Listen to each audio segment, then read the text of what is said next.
أعوذ بالله من الشيطان الرجيم.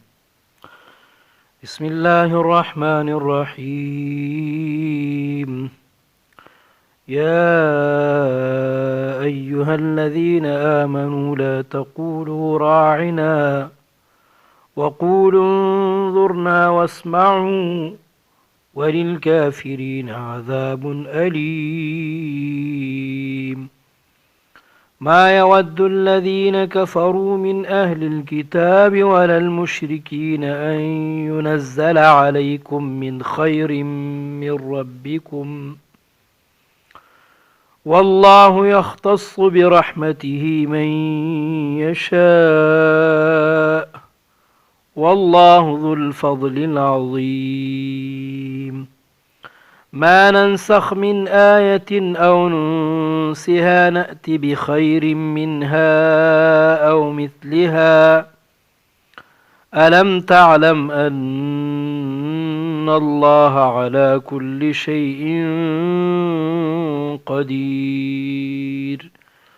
ألم تعلم أن الله له ملك السماوات والأرض وما لكم من دون الله من ولي ولا نصير؟ أم تريدون أن تسألوا رسولكم كما سئل موسى من قبل؟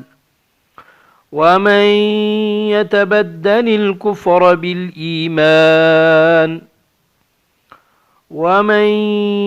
يتبدل الكفر بالإيمان فقد ضل سواء السبيل. ود كثير من أهل الكتاب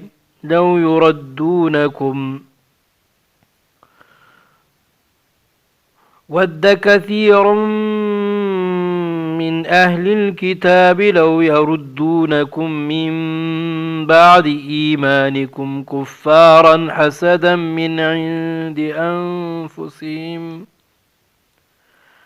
من بعد ما تبين لهم الحق، فاعفوا واصفحوا حتى يأتي الله بأمره، إن الله على كل شيء قدير. وأقيموا الصلاة وآتوا الزكاة وما تقدموا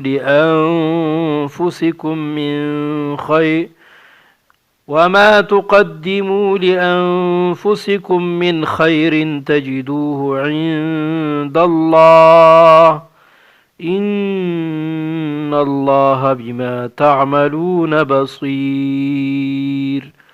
وقالوا لن يدخل الجنة إلا من كان هودا أو نصارى، تلك أمانيهم، قل هاتوا برهانكم إن كنتم صادقين.